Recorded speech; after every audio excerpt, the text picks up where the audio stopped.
April 2nd, 2025 will forever be remembered as the day American industry was reborn, the day America's destiny was reclaimed, and the day that we began to make America wealthy again. The markets have lost trillions of dollars. We're looking at the worst week for stocks since March of 2020. Trading has been underway now for just about 30 minutes, and nervous investors, very nervous investors, are weighing in on President Trump's historic new global tariffs. On Wall Street today, a second day of dramatic losses and high anxiety over Donald Trump's global trade war.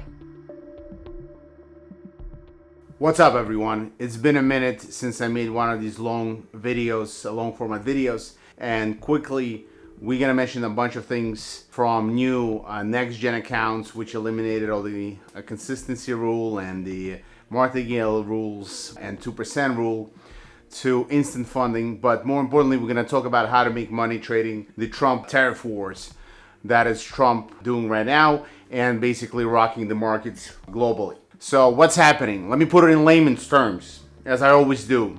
United States is the hottest girl in the club. So everybody wants to get to sleep with her, okay? Everybody wants to take her home. And Trump knows that. Trump knows how coveted the US consumer is. And he holds all the cards. US holds all the cards. Because no matter what everybody says, European Union, China, doesn't matter. They still have to have access to United States to sell their goods. So as much as they will bitch and moan, that hot girl in the club can act as obnoxious as she wants, and there's still gonna be a line of guys standing outside to try to pick her up, buy her drinks, and the whole thing. Same thing happening with the United States. The United States is a unique place in the world where people, its population is, from birth, is taught to consume. Unlike, for example, Asian culture, which is taught to save money and be frugal, in United States, you're taught to buy. So knowing that, biggest consumption in the world is still United States. So every single swinging, meaning every single country in the world, they won't survive without, they can survive, but it will drastically alter their GDP numbers if they don't have access to this hot girl, this hot market. So he's playing hard to get. There's two things that's happening right now. So number one, he is playing hard to get. So as much as everybody's bitching and moaning and they're gonna do reverse tariffs and all that, it's all bullshit, because the United States can survive without them, but they cannot survive without the United States, without doing some tremendous damage. So it's easier for them to pay the tariffs, swallow the obnoxiousness, and keep on trucking rather than not. Second, what Trump is trying to achieve is bring the manufacturing jobs back into the United States. Look what happened with China. China manufactures 80% of world nowadays, right? In the last 20, 30 years. Don't take that statistic for, but majority of stuff gets manufactured. And look how beautiful their cities are.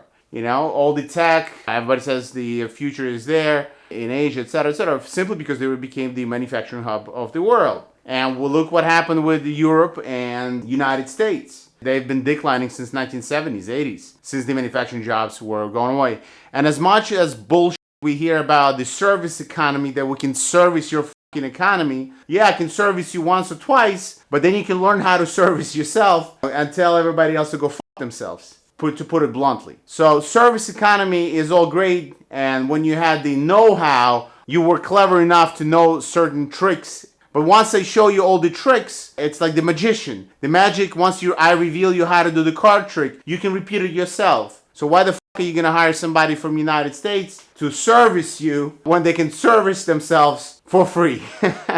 Not for free, but at 1/10 of a cost. He wants, the service economy is obviously not gonna be dying, but he wants to bring back all the manufacturing jobs as well, to help the middle class and lower middle class, more likely, to thrive again in the United States. And how's it gonna be accomplished? It's gonna be accomplished very simply, because he knows he's forcing the hand. He's the hottest girl. Everybody wants to get with the United States. Everybody wants to trade with the United States. Everybody is forced to trade with the United States. They want to sell their products. So all that's gonna happen is all these manufacturing companies, they're going to start building plants in the United States. It's going to be Toyotas, the Volkswagens, the chair, the this, the that, whatever. Pick an industry, okay?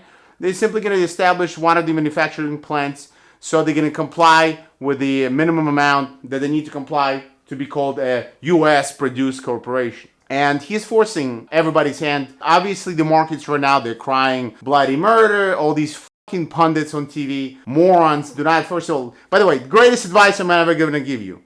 It took me years and years and years. Forget whatever anybody says, all these talking heads on TV, on CNBC, on Bloomberg, on any, it's all bullshit.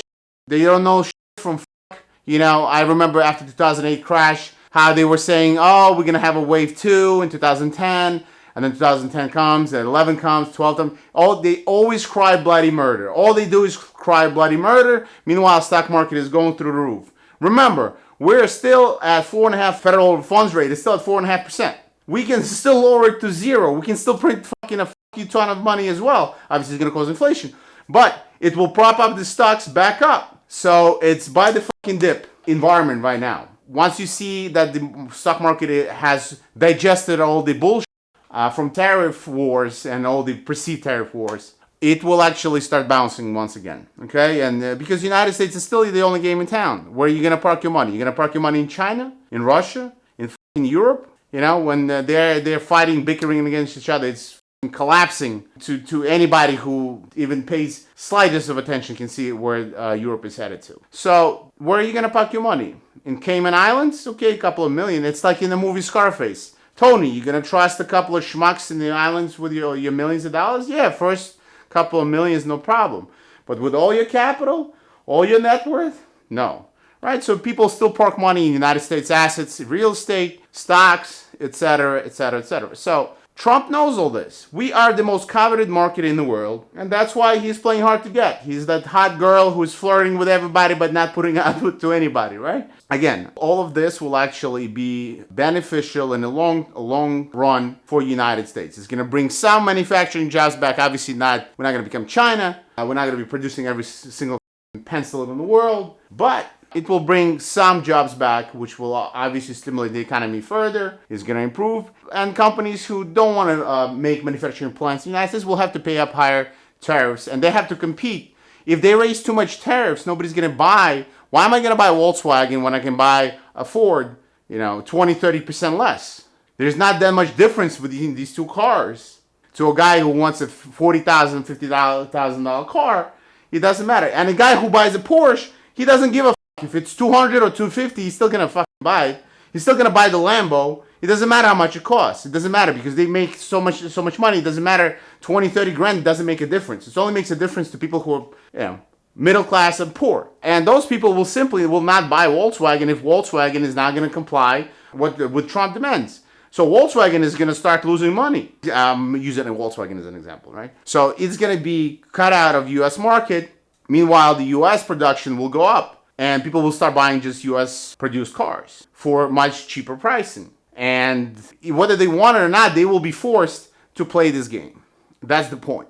And Trump knows that. He's a very good negotiator. Whatever you think about him politically, this guy negotiated plenty of real estate deals, and he knows how to be a tough. What's negotiating? It's standing on your principles and making sure that you don't budge. You get the best deal possible. And he's trying to get the best deal possible because he holds United States trump card, to put it bluntly. All that said and done, stop listening to pundits.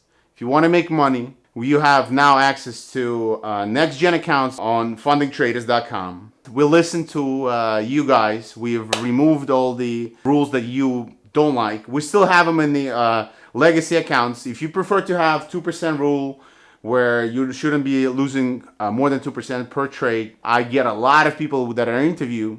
They say, Stan, I was spinning wheels. I wasn't making money because I would make and then lose it all. Make and lose it all. And once I started implementing the 2% rule, it helped me to stay consistent and not over trade or over lose in one. So a lot of people still prefer the legacy rules. But for those who hate it, we said, all right, you want to be swinging your big dick around? Fine, here's the next gen account. You can martingale. There's no 2% rule. Unless you lose more than 4% in one day, which is a soft breach, we just block you from trading for 1 day until the day resets, essentially. So if you lose more than 4%, then you can lose another 4%, and then whatever the maximum daily drawdown, 10%, or maximum drawdown allowable, right?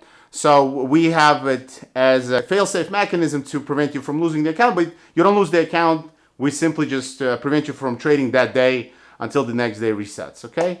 And then we also have instant funding. It's for the biggest BDE players in town. You know, they don't want to do the demo phase where they do the challenges and they say, listen, I know how to trade.